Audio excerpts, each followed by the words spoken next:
आज हम बात करेंगे फ्रैक्शनल नीडलिंग और आरएफ के बारे में। फ्रैक्शनल नीडलिंग बेसिकली एक एडवांस प्रोसीजर है, एडवांस ट्रीटमेंट है, मिनिमल इन्वेसिव है और ये सर्टेन स्किन कंडीशंस पे वर्क करता है।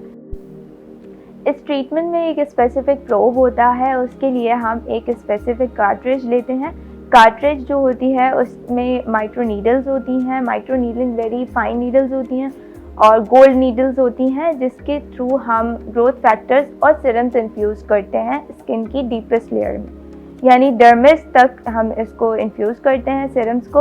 और उसके अलावा जो सबक्यूटेनियस है वहाँ तक जो सीरम्स होते हैं, ग्रोथ फैक्टर्स होते हैं, वो पेनिट्रेट कर जाते हैं। उसके साथ साथ रेडियो फ्रिक्वेंसी भी यूज़ करते हैं, bipolar technique. Bipolar radio frequency की रेज डीपेस्ट लेयर में जाती हैं, यानी इससे इलास्टिसिटी इम्प्रूव होती है। उसके अलावा कोलेजन भी बूस्ट होता है, यानी अगर आपकी स्किन डैमेज हो गई है या स्कारिंग है या ब्रेकआउट्स है तो आप लोग ये ट्रीटमेंट करवा सकते हैं। अब बात करते हैं कंडीशंस पे कि कौन कौन सी कंडीशंस पे ये टेक्नोलॉजी वर्क करती है।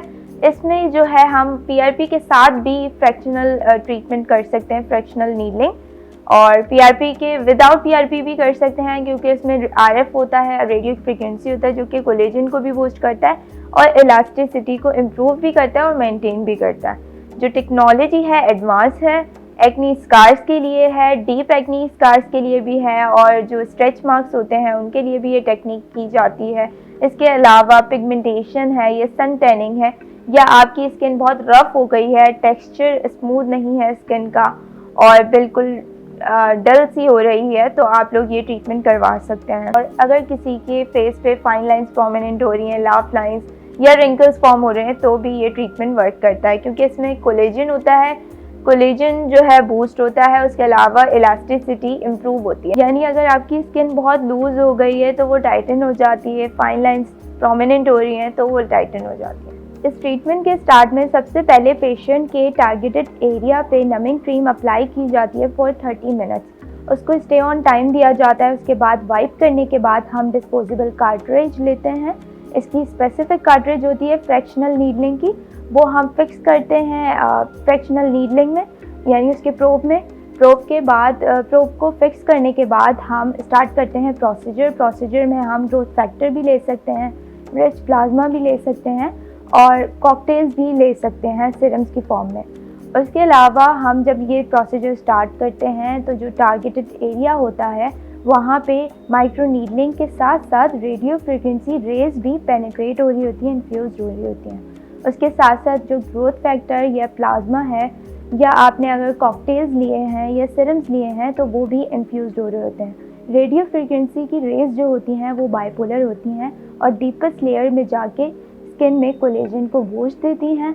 उसके अलावा इलास्टिसिटी को भी इम्प्रूव करती हैं, यानी अगर आपकी स्किन बिल्कुल डल हो रही है, सन टैन हो रहा है आपकी स्किन पे, या आपकी डिस्कलरेशन हो रही है और अनइवन स्किन टोन हो रहा है, तो आप लोग तब भी ये ट्रीटमेंट करवा सकते हैं। आपकी स्किन का कोलेजन जब रिड्यूस हो रहा होता है तो आपकी स्किन बिल्कुल डल सी हो जाती है और रफ हो जाती है, टेक्सचर स्मूथ नहीं रहता, स्किन बिल्कुल मुरझाई भी लगती है। तो आप कोलेजन बूस्टिंग के लिए भी ये ट्रीटमेंट करवा सकते हैं।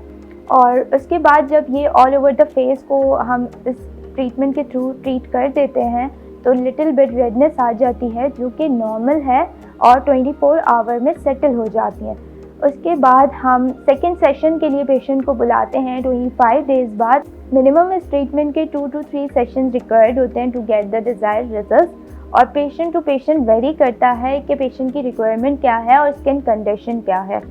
उसके बाद जब हम स्किन केयर रूटीन देते हैं पेशेंट को, तो वो उसको मस्ट फॉलो करें। उसके अलावा जब आप ये ट्रीटमेंट करवाएंगे, ट्रीटमेंट के साथ साथ आप एक अच्छा स्किन केयर रूटीन फॉलो करेंगे, तो आपके रिजल्ट्स और इन्हेंस हो जाएंगे और बेहतर हो जाएगी आपकी स्किन। ट्रीटमेंट के साथ साथ आप लोग जो है स्किन केयर रूटीन भी फॉलो करें और आपकी स्किन ग्लास स्किन टेक्सचर हो जाएगी, यानी स्किन का जो टेक्सचर है वो स्मूथ हो जाएगा और ग्लास स्किन टाइप हो जाएगा। तो ये ट्रीटमेंट जो है ऑल स्किन टाइप है और 20+ इंडिविजुअल ये ट्रीटमेंट्स करवा सकते हैं। और अगर आप लोग भी इस ट्रीटमेंट से फ़ायदा उठाना चाहते हैं तो आप लोग हैश क्लिनिक्स विज़िट कर सकते हैं। और इसके अलावा भी अगर आप कोई कंडीशन, स्किन कंडीशन फेस कर रहे हैं या फिर हेयर से रिलेटेड कोई प्रॉब्लम फेस कर रहे हैं तो आप लोग हैश क्लिनिक्स विजिट कर सकते हैं। Thank you.